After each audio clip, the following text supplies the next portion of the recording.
Welcome to Local Leverage, your competitive edge in business. Today we're speaking with the co-founder of one of real estate's most influential branding firms, helping shape the branding of real estate companies across the entire ecosystem. He previously served as the president of Inman, one of the most influential real estate publications. He's had a bird's eye view of the industry's most glaring opportunities and blind spots. Please join me in welcoming the master of real estate brand and positioning, the co-founder of 1000 Watt, Brian Boero. Welcome to the show. I'm pleased to be here, Mark. Thank you for having me. No, it's a pleasure, and I feel like I could probably have 3 episodes deep just talking to you about brand and positioning, and with all of your depth. Just by maybe way of background for the audience, and in addition to co-founding 1000 Watt, you were the former president of Inman and have been around the real estate space for how long? Oh man, forever. I started in 1997, which makes it 28 years, and I've never sold real estate, but I've been around real estate tech and media and marketing for a long time, and I'm not bored yet. Well, that's good. I find it infinitely interesting and fascinating, and I love it.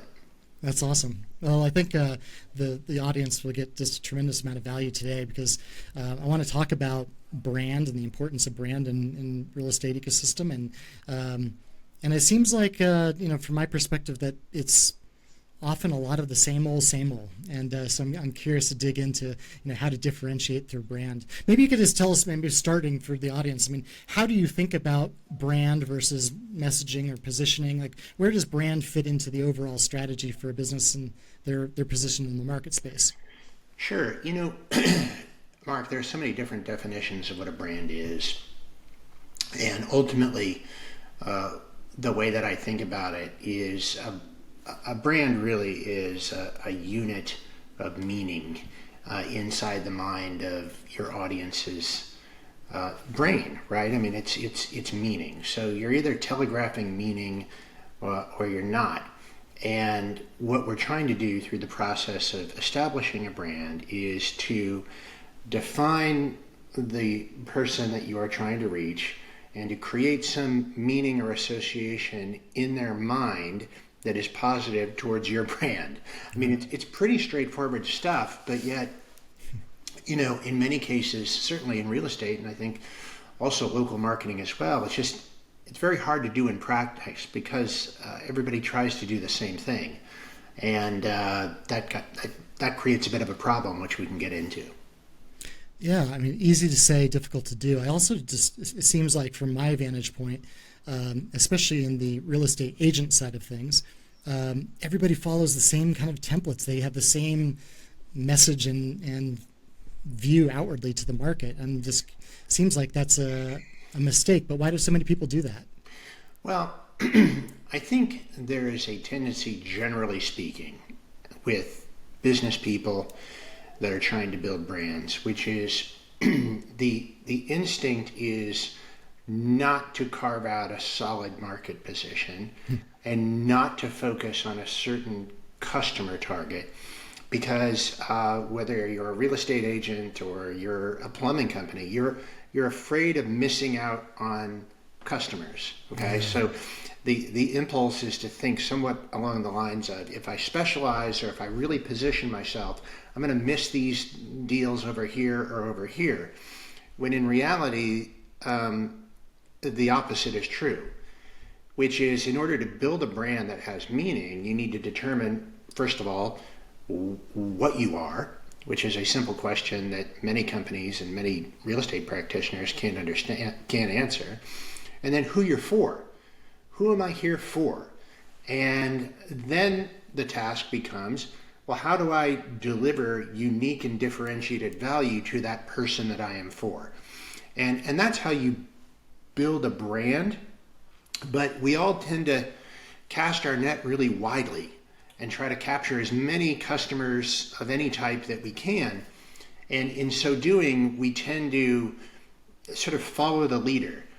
So in real estate agent world, it's, well, who's the big guy or gal in my neighborhood or my city, and how do I emulate what they do? Because they've done something that seems to be working, I need to do that. And the way that I sometimes put it is real estate is a look around business.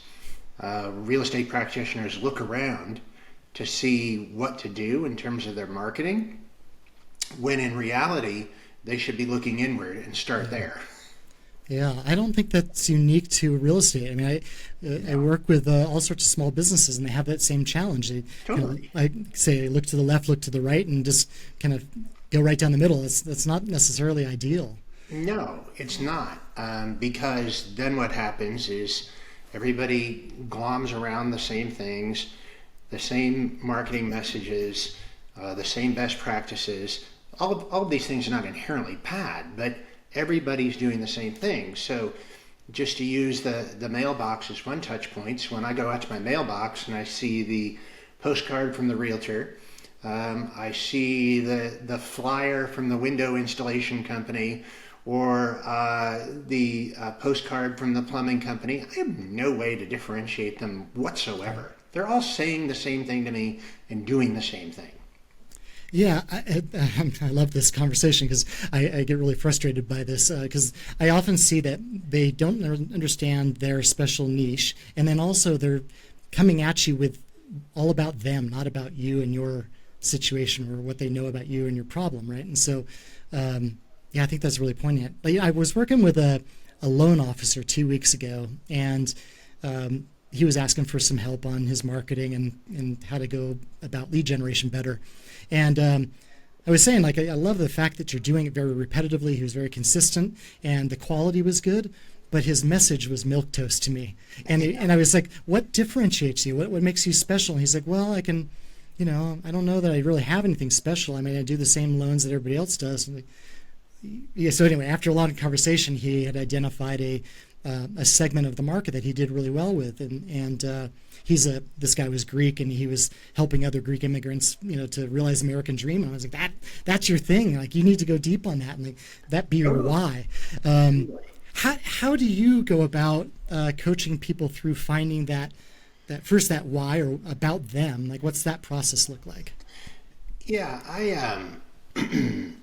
I sometimes, I know this is heresy, Mark, but we all read the Simon Sinek book, Start With Why.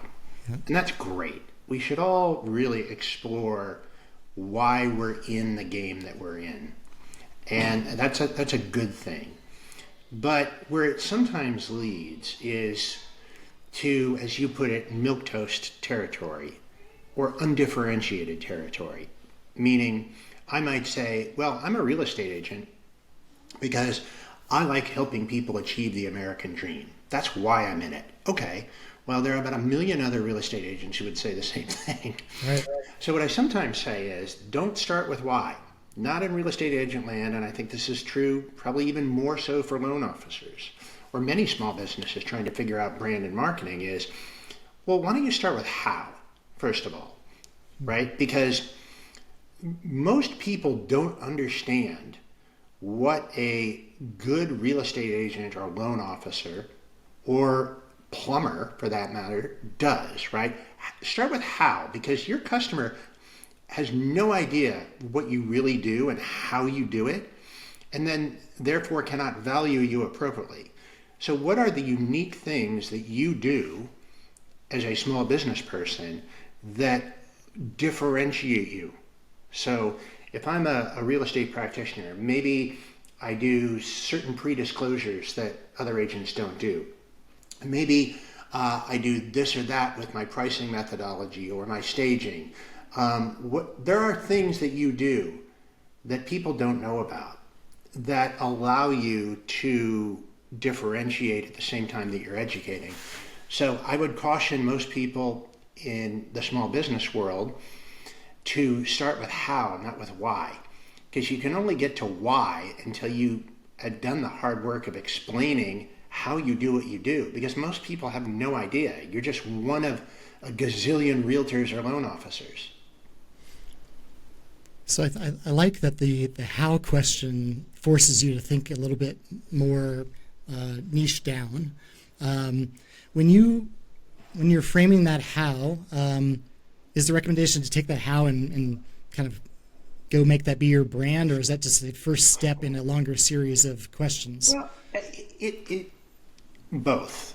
So I'll give you an example of what I mean. So in real estate agent world, we went through last year these big changes around how buyer representation is done.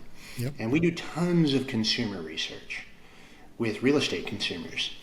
And what we found is that the large majority of people who have gone through a home purchase contract or aspire to buy a home really have no idea what a good real estate agent does. Right. They think, well, the agent helps me find a home, which I kind of do through all these apps I have on my phone anyway, so I question the value. They help me do the paperwork, which, okay, big deal. They have no conception of what it actually means to negotiate a purchase price. They have no conception about what it means to be a really good real estate agent who helps buyers evaluate properties and assess the risk they carry or don't carry. And so by starting with how, you are illuminating value that is a mystery to most people. I would say the same thing goes for loan officers. Yeah.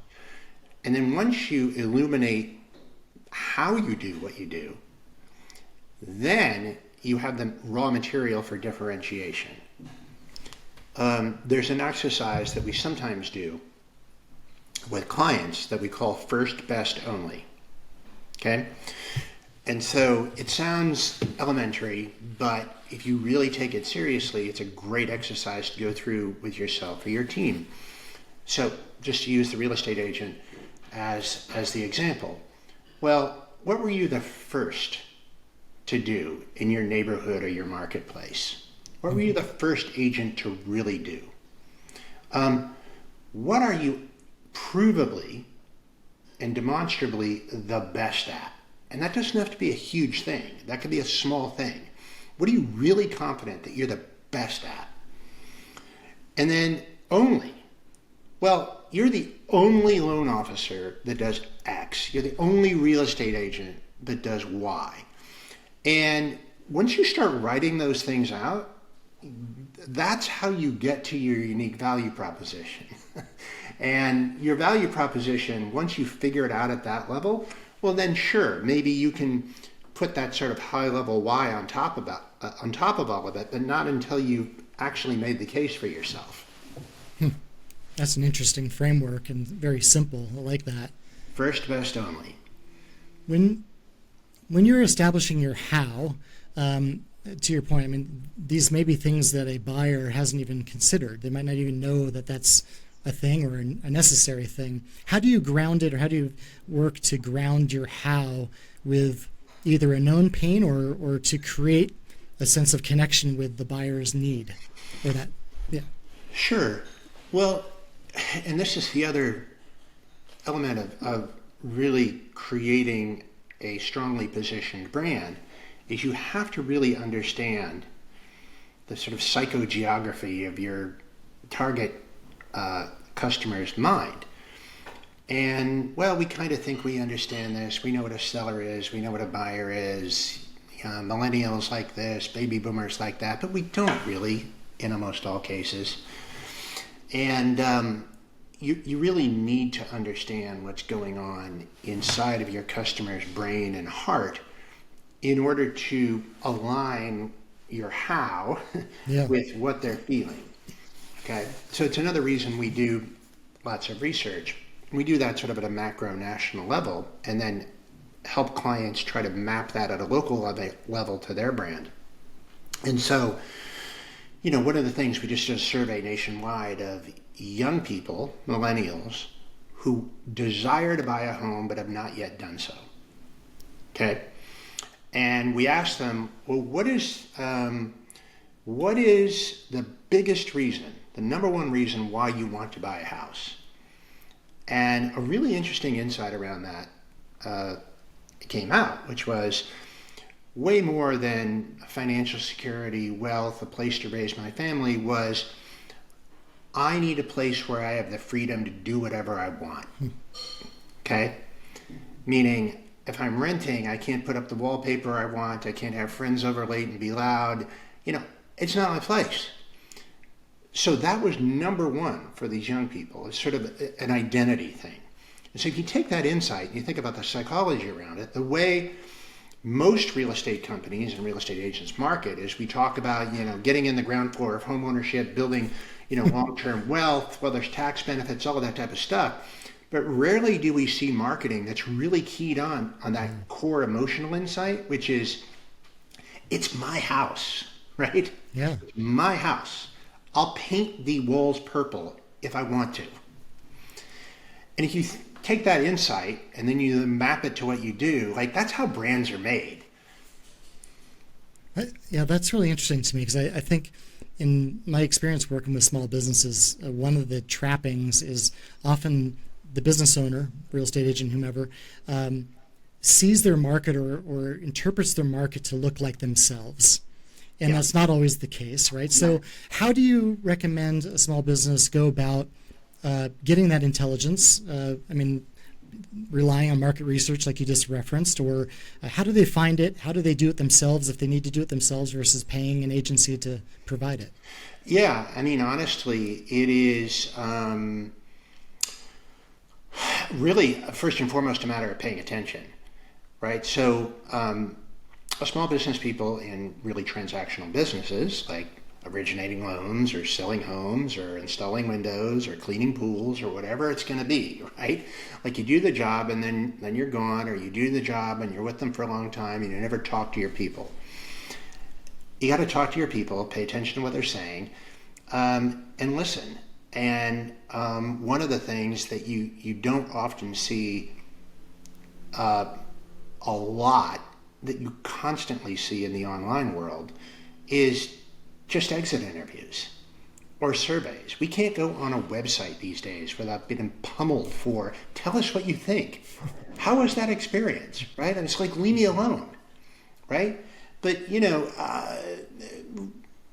very few real estate practitioners and loan officers that I knew methodically go back and do an exit interview or an evaluation. And that's got to be where it starts. First of all, just pay attention and listen. Yeah.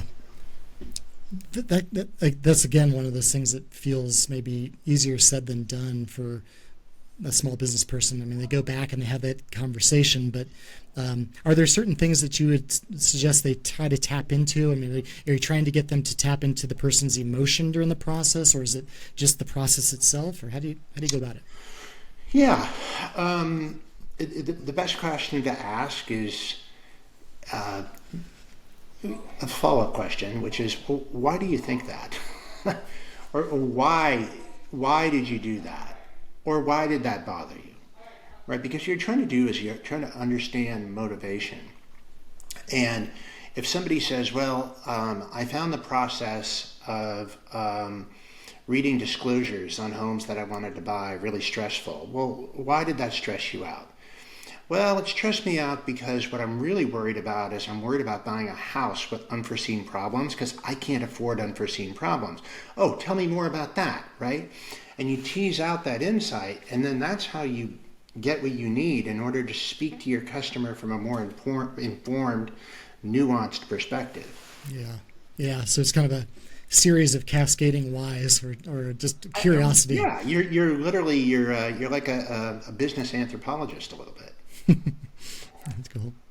So once you've done that discovery and you've gotten to your how and your why, how do you go about translating that into kind of the creation of a brand or a position or messaging? Sure. I think first of all, and this is just a very general marketing concept, is to always be thinking about, how can I do this differently?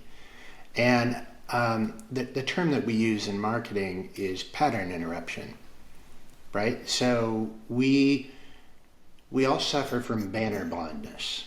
When you go to websites or we scroll through social media and we come blind to all of the ads and the blinking, carousels and everything that we see, because we're so used to seeing the same things, so we tune it out. So if you say, well, look, email marketing is really going to be my thing, or direct mail is going to be my thing.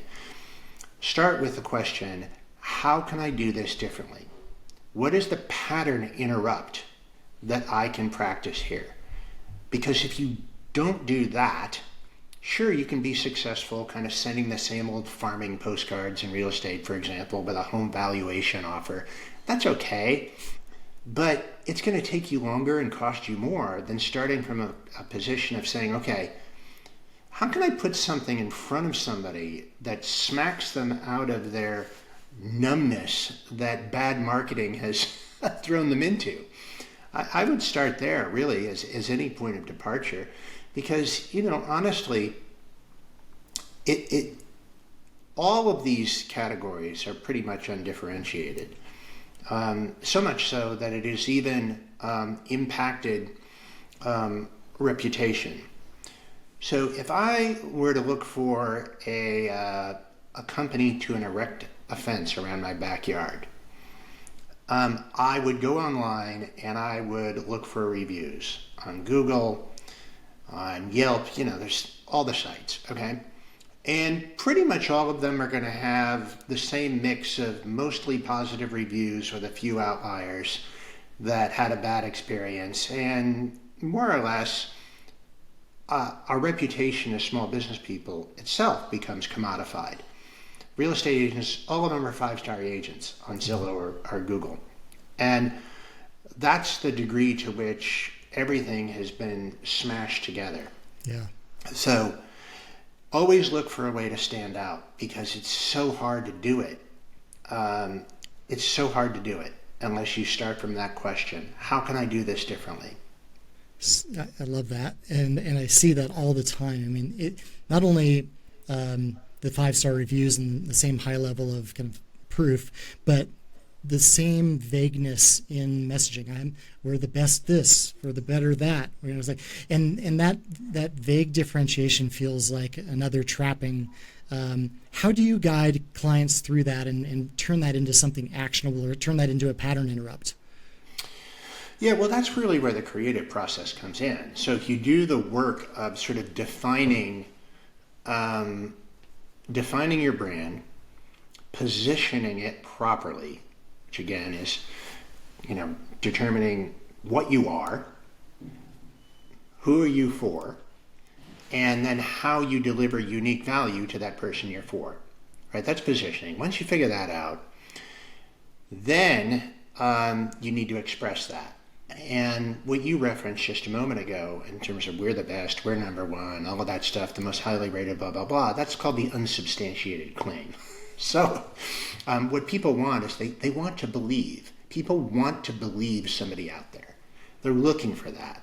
So you need to give them claims that are substantiated, and you need to give them, to throw another marketing term out there, reasons to believe. What are the reasons why I should believe this claim? To be the best, for example. Tell me what they are, because nobody's giving them to me. So you always have to come up with those reasons to believe, and once you document those, then you can shape those into the creative stuff, the copywriting, the advertising, the email drip series, the postcard, right? But you have to do the homework. You have to start back here at brand and work your way towards that. Otherwise, you're just kind of throwing random stuff out into the marketplace and hoping somebody raises their hand and says, yes, I'll trust you. Yeah, absolutely. I would assume that, having gone through a few branding exercises in my days, is it typically a challenging process, and maybe even an emotional process, for a business owner leader to kind of think about these things in different ways and be pressed to find those unique positions? It is challenging because, as the old saying goes, it's hard to read the label when you're inside the bottle.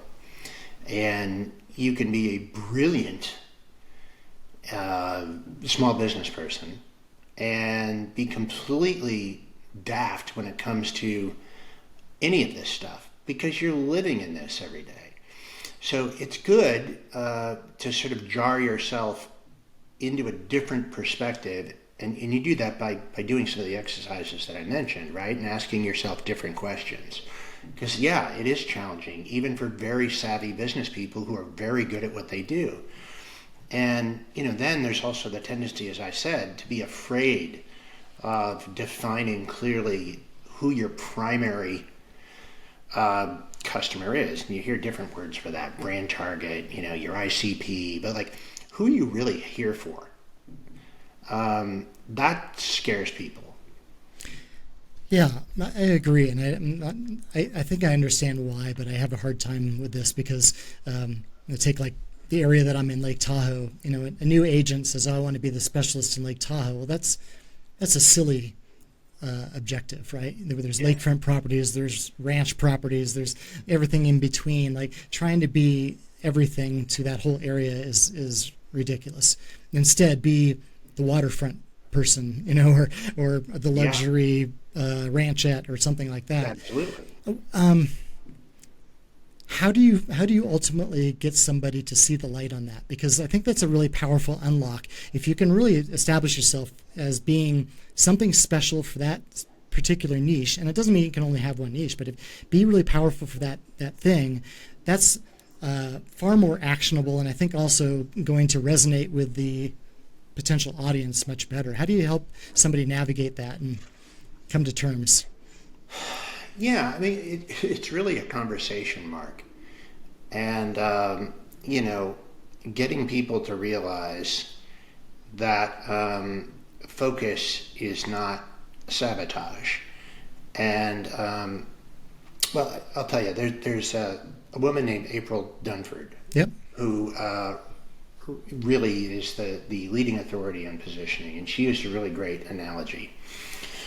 Her book is called Absolutely Awesome. It's terrific. It's an Great awesome book. book. Yep. But the analogy she uses is, most, and she talks in terms of the product world rather than the service world, but it's still very mappable to our service world, is that people want to cast their nets so wide that the fish swim right through the big holes in that net that's spread so wide, right? And what you want to do is tighten the net and go after the fish that you just want to catch, and then you catch them because the net is capable of catching them. So our whole mentality around that as small business people is frequently just backwards.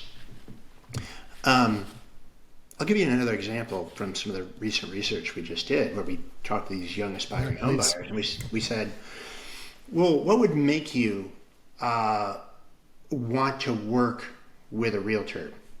Like, how would you choose the realtor? What would be the top things when you decide you finally want to make this leap? And the number one thing, other than a personal recommendation, a good track record, the number one thing was, that they specialize in first-time home buyers. Which is like, duh, right? If you're looking to buy a home right now, which is very hard to do in most places, right? Rates are high, prices are high, even though inventory is going up, it's still really hard. And very, very few real estate companies or teams or real estate practitioners are saying, hey, over here, we are dedicated to and specialize in helping first-timers do this dauntingly hard, intimidating, scary thing. Nobody's sending out that signal. It's so obvious. It's right in front of you. Yeah, no, I agree with that entirely. That makes me question, too. You've had a really interesting vantage point throughout your career, whether it be at Inman and also at 1000 Watt, kind of seeing the evolution of prop tech and kind of going back to maybe 2005 to 10 range when it was just emerging and there was some capital starting to get thrown at it, and then we went through the maybe what I would call the fervor stage where there's just not enough money to throw it at it with the Redfins and Zillows, and there's always this concept of, okay, we're going to disintermediate or replace the need for agents in that space, and I think people were buying into that, some at least. Going through that, what were some of the beliefs that maybe you had at the time that now you look back and go, no, that's definitely not going to happen in our future? Well, I've never been one to say that realtors will never be significantly disintermediated. I think that's naive and probably foolish. I don't think that it will happen at scale. Everybody cites, well, look at what happened to travel agents 25 years ago. I don't think that's happening for a lot of reasons that are obvious, and we've all heard them about the emotional, personal nature of the transaction and all of that. But I think the reason why the real estate agent has been so durable, despite, as you mentioned, all of the investment in disruptive companies and technologies and processes, and all the smart people that tried to figure out, isn't there a better way to do this real estate thing? The thing that I think has weighed most heavily upon that whole trajectory of things more or less staying the same is the fact that people only go through this process once every 10, 15, 20, maybe even just once in their life. They go through this. And so there's this broadly episodic nature to engagement with the real estate world. And it's hard to change an industry where the consumer isn't persistently engaged, because we move in and out of transactional real estate headspace and then move on with our lives. I always use the example of Uber, for example. 20 years ago, 15 years ago, when Uber was starting, they started in San Francisco because San Francisco was always a nightmare to get a taxi. It was always awful to get a taxi. It's not like Manhattan, right? Right. San Francisco taxis were awful. And if you lived in the city or went there for business a lot, you ran into that problem, that tension a lot, and Uber immediately solved it. But if I only took a taxi once every 15 years, whatever, I'm here, I'm gone. And that's the way it is with real estate. So that's my really long-winded explanation for why, real estate agents are an enduring part of our real estate landscape. Yeah, I agree with that. Do you think that it's becoming harder for a small brokerage or a small brokerage to stand out amongst all of the larger firms and kind of roll-ups that are happening?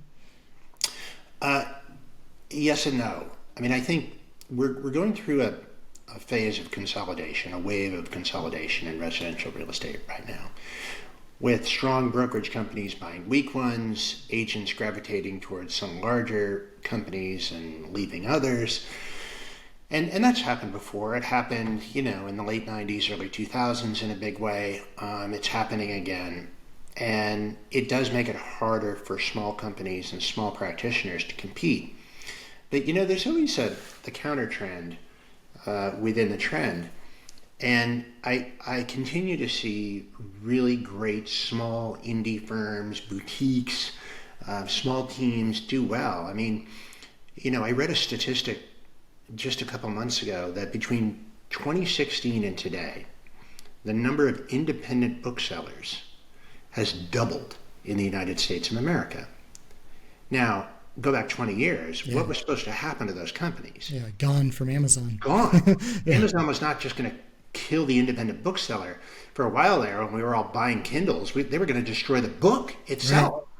And during that whole period, consistently, because I dug into it, independent booksellers rose, and then spiked upward. So, it's hard to stand out, and the bigger are getting stronger, and consolidation is happening, but it's far from game over.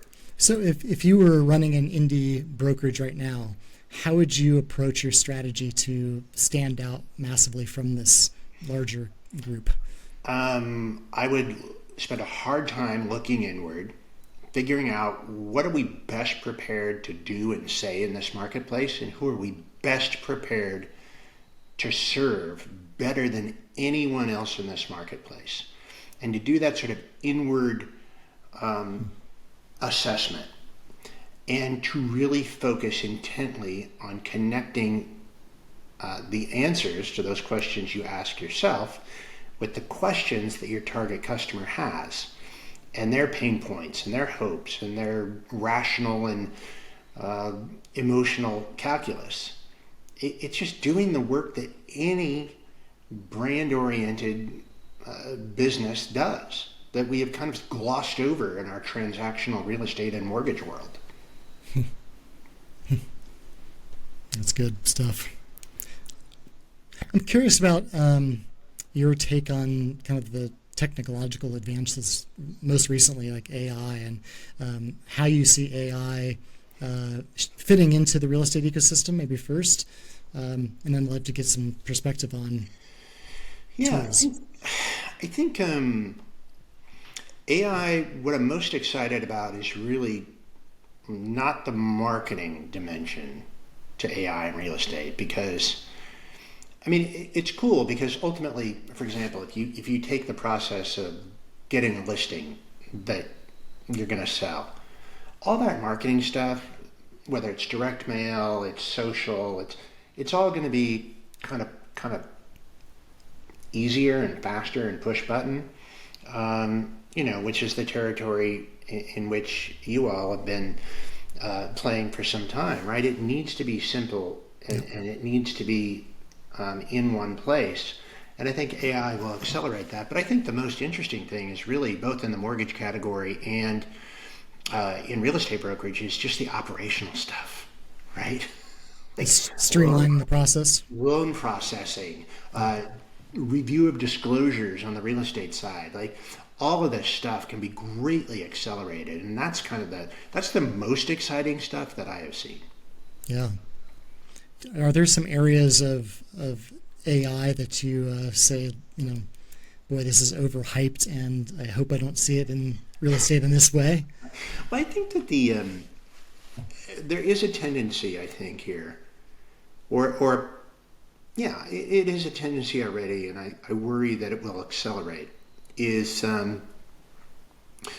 that AI, in terms of our marketing, will accelerate that sameness, right? Meaning we're all sort of feeding into this engine, into these LLMs. They're spitting out stuff that we put back into the digital world and it's consumed again. So there's this like homogenization possibility around AI in terms of branding and marketing and messaging that I do worry about. So while AI is going to make marketing easier in some ways, I think it needs to make us ever more vigilant about defining what is unique about us and unique about our brand and unique about how we speak to our target customers. Because AI, is kind of pulling everything together.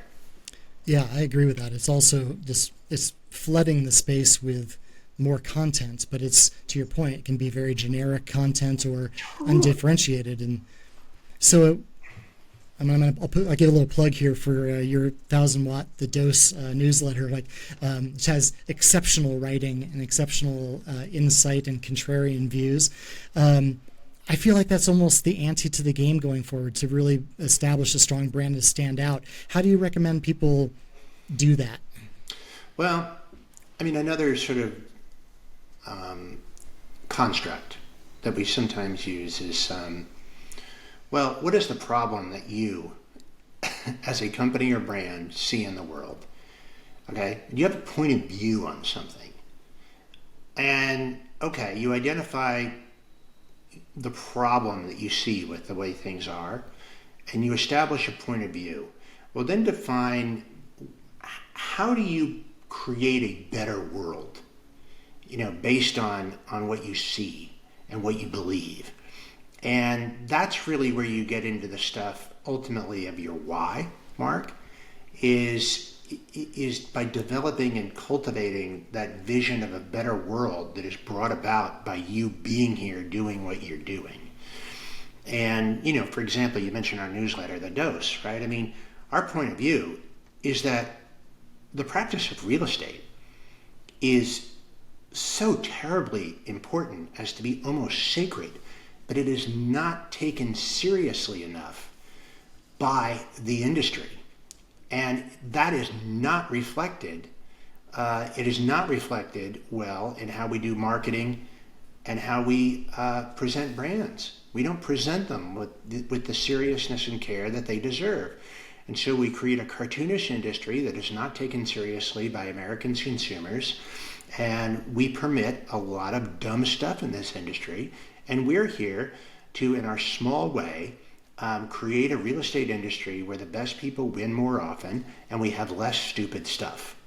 So, that's something that we have, adhered to for years and years and years.